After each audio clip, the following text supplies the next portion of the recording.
like a Hellcat.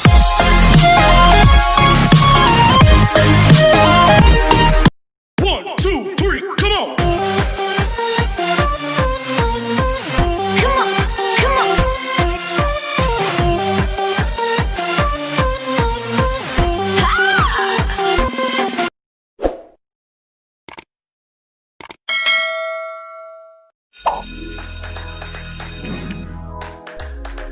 Hey, have you heard about TikTok Use Second Sem?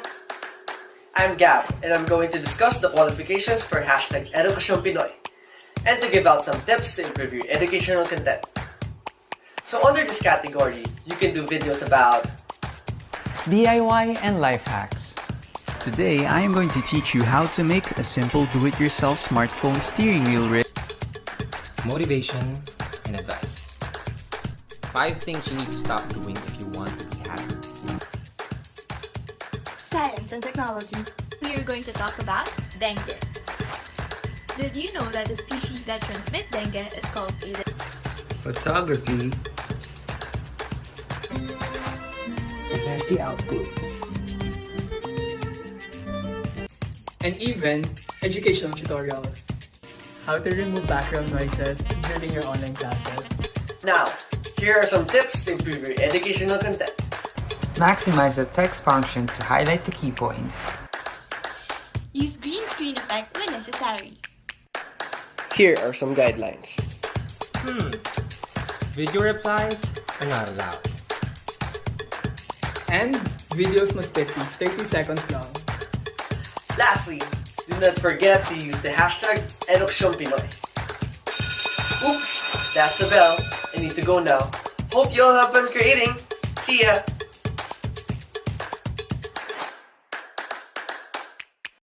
Yaha! I'm sure kilala nyo yung mga kawaii na mga bears na ito. But did you know that ice bear, a polar bear, is actually black and not white? Shh. Let me tell you why. Underneath this fur, polar bears have black skin that absorbs the sun's heat and warms their body. Besides that, this fur is actually transparent. But why does it look white? Ganito yon. When light shines on the hollow outer layer of the fur, natatrap yung light sa loob and it bounces around.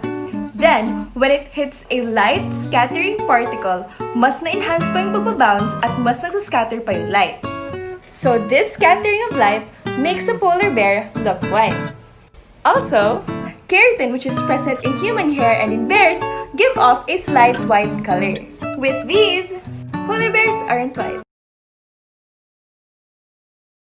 Let's talk about thinking caps and learn through Psych with my tiny mic. In this video, I'll be talking about the thinking trap of mind reading. So what exactly is it? So it's the belief that you already know what the other person is thinking and assume that they're thinking the worst of you. This is basically jumping into conclusions without actually hearing from the other person's point of view. Another way you could look at mind reading is expecting someone to know what exactly you're thinking. So if you're mad at someone and you assume that they already know why, well, in reality, they don't. So how do we deal with this? Well, you need to communicate with the other person. Blitz quiz. Carmina is married blank John. A2. Be with. Many people are still confused about this and are making a mistake in choosing the right word. But the correct answer is A2. When talking about people, it's either Carmina is married to John or Carmina married John. But when talking about objects, particularly about food, the preposition with shall be used. Example, the beef marries well with the wine. What is communication? Communication is simply the act of transferring information from one place, person, or group to another. Every communication involves at least one sender, a message, and a receiver. This may sound simple, but communication is actually a very complex subject. The sender encodes the message. The message is usually in a mixture of words or nonverbal communication. It is transmitted in some way, for example in speech and in writing. And lastly, the receiver is the one who decodes it. So the term requires an element of success in transmitting a message, whether it is in information, ideas, or emotions. Let's talk about vitamin supplements. First of all, vitamins and supplements are not the same. These are vitamin supplements and not vitamins alone. If you have deficiency in some vitamins, your healthcare provider should let you know, and taking them is something you shouldn't do alone. To let you know, these supplements are not regulated by the FDA before they are marketed. If you have a healthy diet, you don't need to take extra amounts of these vitamin supplements to make you feel better, to extend your life, nor to improve the quality of your life, because most vitamins and minerals which are essential to us are most easily absorbed through food. Those people who tend to have a little bit more difficulty absorbing these vitamins through food are recommended to take these vitamin supplements to fulfill any gaps in their diet. However, this doesn't mean they're any better than us. In fact, take multivitamins for example. It has the potential to do more harm than good if you take in excess amounts of these vitamins. So before you take in any of these, make sure to let your healthcare provider know for sure.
Hey guys, today we'll be talking about fats, and it is one of the macronutrients besides proteins and carbohydrates.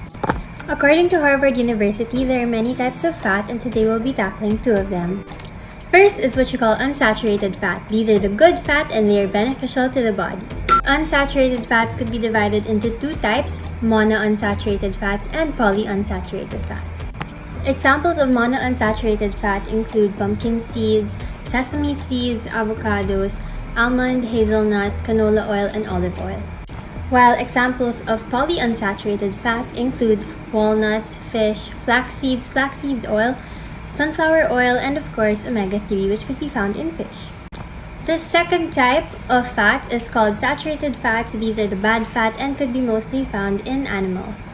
Examples of such include bacon, sausages, fast food dishes, cookies, butter, and many more. Wait, what color are you wearing right now? If you're wearing white, people see you as clean, good, and innocent. If you're wearing gray, people find you quiet, understanding, and practical. If you're wearing green, you remind people of money and success. If you're wearing red, you remind people about love and passion. Blue shows that you're loyal, stable, and peaceful. And if you're wearing brown, you show people that you're natural and reliable. Hey mga mamser! Ito na naman tayo sa usapang love! Gusto mo maipakita kay crush, kay jowa na you love them but you don't know how? I got you! So now let's talk about love language. Dr. Gary Chapman introduced us there are 5 love languages that we use to show our love and affection. And it's important to know our own love language for our emotional needs and iwas miscommunication. Diba nag-away kayo ni Jowa Bells, alam mo kung ano yung soft spot niya, diba? First love language is physical touch. But fun fact, touch is the first language we use to communicate as infants. So if this is your love language, hug, kisses, and any physical contact is the best way to show your love and affection. But consent ha. So you know the drill mga mamser, I'll be posting part 2. Okay, so hi everyone! For today's lesson, let's talk about the role of color in branding. And today I'm wearing red, so let's start with red.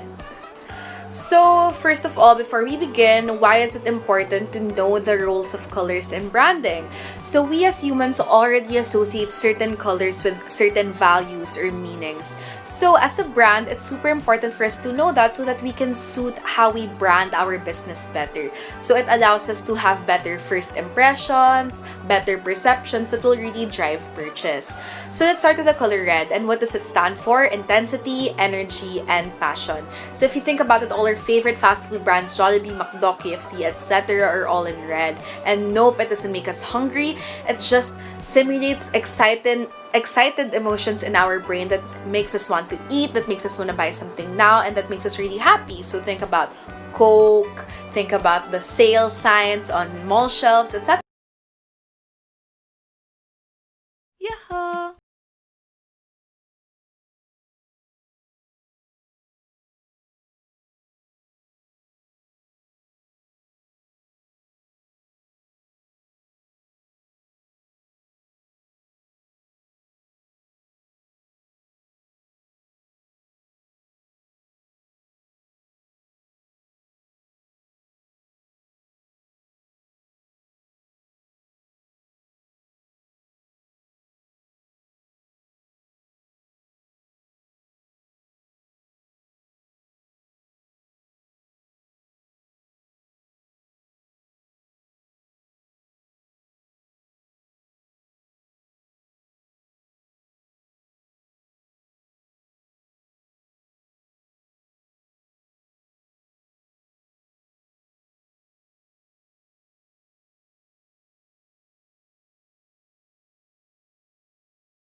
Wait, what color are you wearing right now? If you're wearing white, people see you as clean, good, and innocent. If you're wearing gray, people find you quiet, understanding, and practical. If you're wearing green, you remind people of money and success. If you're wearing red, you remind people about love and passion. Blue shows that you're loyal, stable, and peaceful. And if you're wearing brown, you show people that you're natural and reliable. Hey mga mamser! Ito na naman tayo sa usapang love! Gusto mo maipakita kay crush, kay jowa na you love them but you don't know how? I got you! So now let's talk about love language. Dr. Gary Chapman introduced us there are 5 love languages that we use to show our love and affection. And it's important to know our own love language for our emotional needs and iwas miscommunication. And pag nag-away kayo ni Jowa Bells, alam mo kung ano yung soft spot niya, di ba? First love language is physical touch. But fun fact, touch is the first language we use to communicate as infants. So if this is your love language, hug, kisses, and any physical contact is the best way to show your love and affection. But consent ha. So you know the drill mga mamser, I'll be posting part 2. Okay, so hi everyone! For today's lesson, let's talk about the role of color in branding. And today I'm wearing red, so let's start with red. So, first of all, before we begin, why is it important to know the roles of colors in branding? So, we as humans already associate certain colors with certain values or meanings. So, as a brand, it's super important for us to know that so that we can suit how we brand our business better. So, it allows us to have better first impressions, better perceptions that will really drive purchase.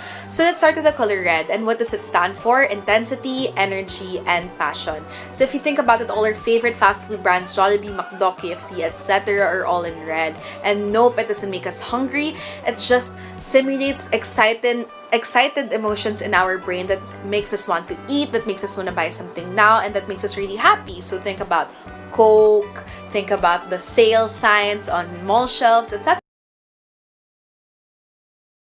Yahoo!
Anong, makukulong ka ba kung napatay mo ang iyong asawa sa akto ng pakikipagtalik sa iba? Si Attorney Vince po, at your service.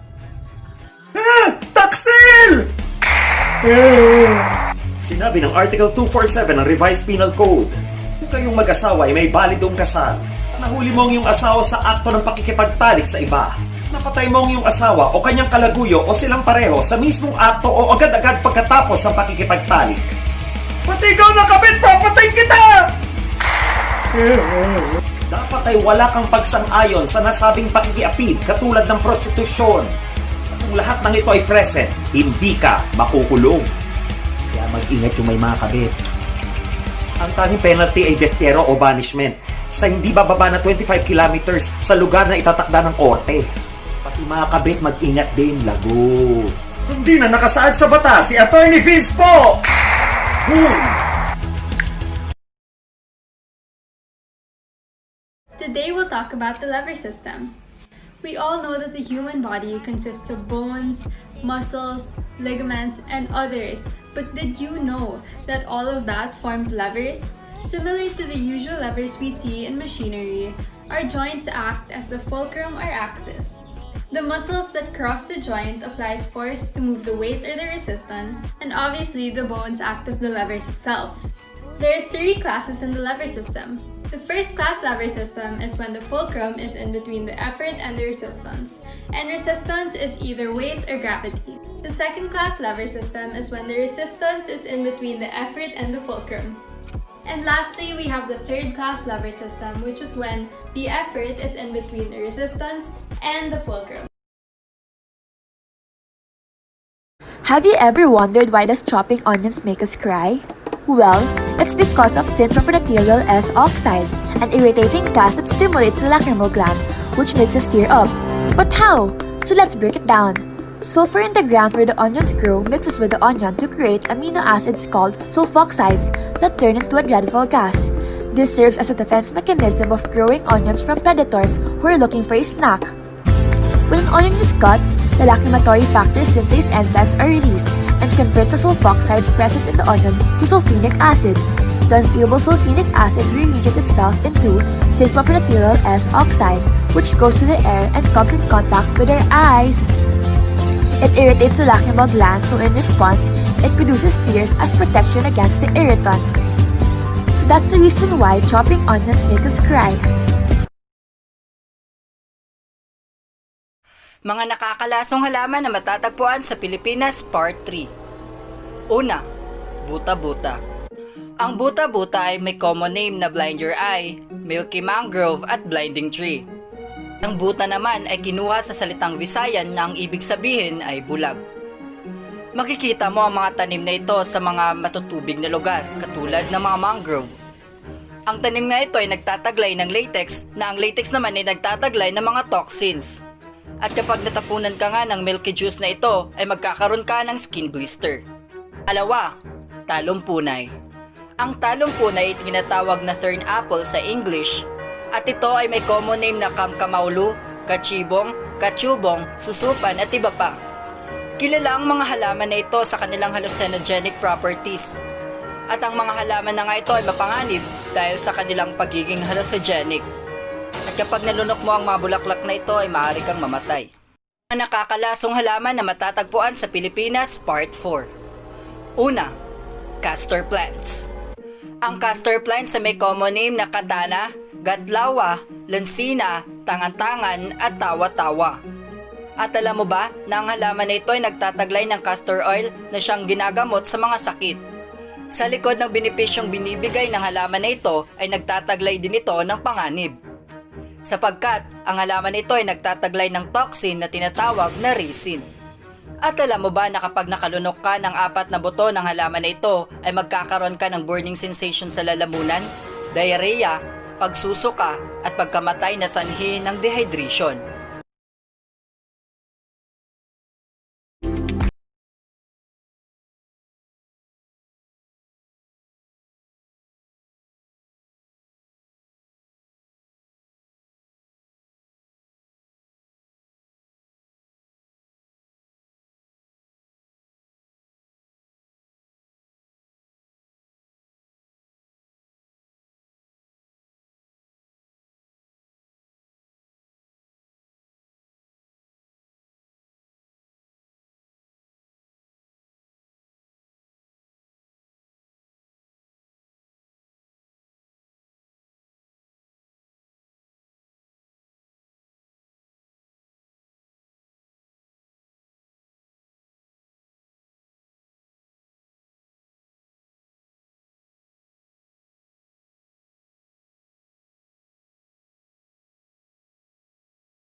Hoho! Bago ba ang pandemyang ito, lagi tayong pinagsasabihan. Naghugas ka na ba ng kamay mo? All we know is that washing your hands can remove some bacteria and viruses, pero hindi natin alam yung mechanism kung paano nga ba sila natatanggal. So today, I'm going to talk about the science behind the washing of hands. Ganito yung structure ng isang soap molecule. May hydrophilic or water-loving head at may hydrophobic or water-hating tail. In some bacteria and viruses naman, meron din sila ganyan na naka-layer. So the hydrophilic end of the soap interacts with water and the hydrophobic end interacts with the bacteria or virus. Then, when we rub our hands, mas nagpe-penetrate pa yung hydrophobic end ng soap sa layer na to, which disrupts it and eventually destroys it. And when we wash it off using water, nadadala ang mga ito. With that, it's very important to wash our hands. Here are some websites that will help you become more productive. So start na naman ang mga online classes. Sa mga panahong ito, mas nakakalimutan mo kung ano yung dapat mong gawin at asikasuhin. So ito yung mga website na ibibigay ko ay para matrack mo yung mga dapat mong gawin. Ang una is thetrello.com. Dito, pwede mo siyang gamitin para gumawa ng to-do list. And at the same time, pwede ka dito mag-distribute ng mga gawain sa mga ka-members mo. Kasi dito, pwede mo siyang ipakita sa ibang tao. Sobrang effective nitong website na to para sa mga group projects. Isa pa, meron din tong app sa cellphone. Kung gusto mo ng minimalistic na team, pumunta ka na sa todoist.com. Dito, pwede ka rin gumawa ng to-do list mo pero hindi to pwedeng i-share sa iba. Ang maganda lang dito, mas madali siyang gamitin compared dun sa Trello. Tulad ng Trello, meron din itong app sa cellphone. So yun yung dalawang website na ginagamit ko para maging productive ako. So guys, kung meron kayong ibang suggestion na website or application na makakatulong para mas maging productive, i-comment nyo sa comment section. The 10 types of personality disorders. Psychology with Ara, Part 9. According to the DSM-5, there are a total of 10 disorders that are split into 3 clusters. Cluster A are personalities described as odd and eccentric. These are the paranoid, schizotypal, and schizoid. Cluster B is described as dramatic and erratic. And these are antisocial, borderline, histrionic, and narcissistic. And the last cluster, Cluster C, is described as anxious and fearful disorders. And these are number 1, avoidant, number 2, dependent, number 3, obsessive-compulsive disorder. That's a psychology fact. Like and comment for part 10 and if you want me to describe more of these disorders. Hi! In this series, we are going to talk about herd immunity.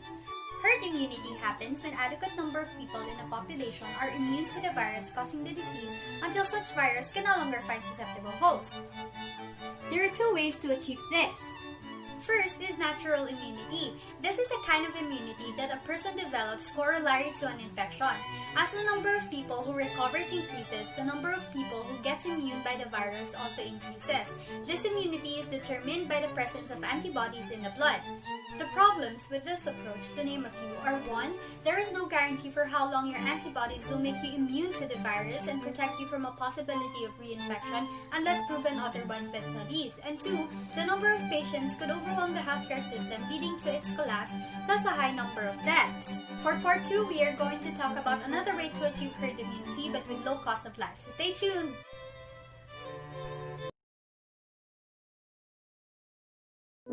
Hi, let's talk about 3 facts in photojournalism. Number 1. What is photojournalism? Photojournalism is a particular form of journalism that employs images in order to tell a news story. Number 2. What is the goal of photojournalism? The goal of photojournalism is to engage the heart and mind of the viewers with a compelling version of truth that results from a bearing witness or a situation or event. Number 3. Did you know that most of historians believe that photojournalism began in 1850s with the Romanian painter and photographer Karol Szathmary? Engravings created from his photographs documented the Crimean War.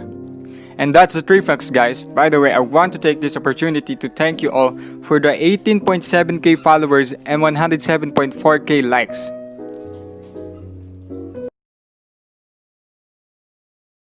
Yaha! Human vestigiality. Big word, right? But it simply refers to parts of the body that seem to no longer serve a purpose. So why is it there? Some believe that these structures are examples of human evolution, like our wisdom teeth. However, others believe that these vestigial organs do have a purpose which is yet to be explored, like our tonsils, which were once considered vestigial, or our appendix. We also have a tail, but it's vestigial.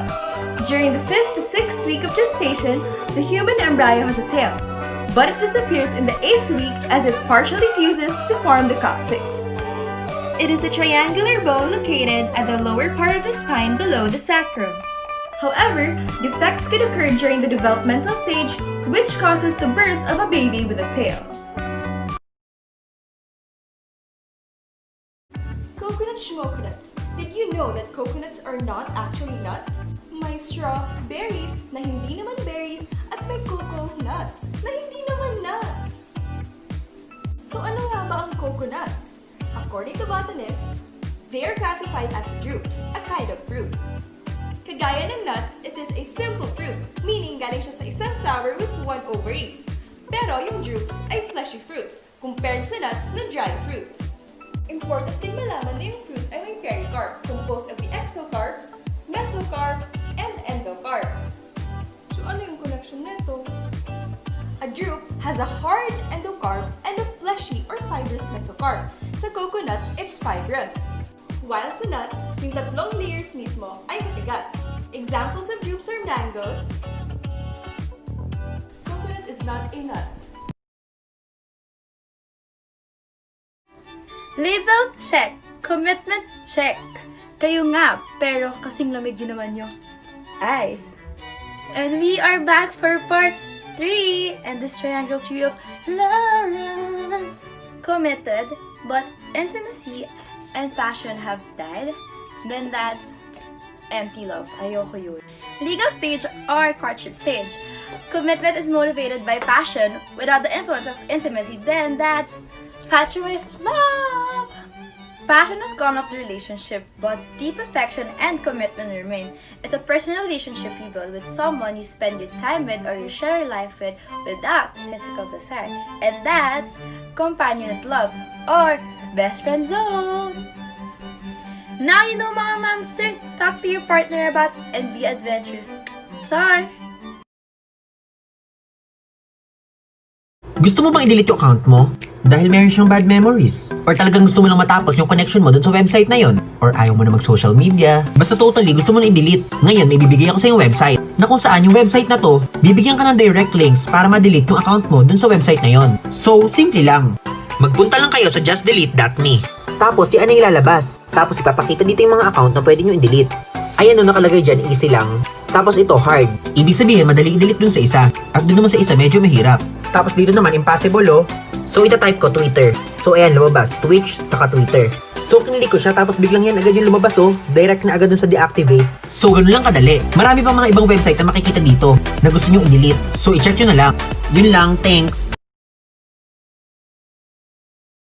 Yaha! Bago pa mag-COVID-19, anong ginagawa nila kapag fiesta, birthday, inom, di ba?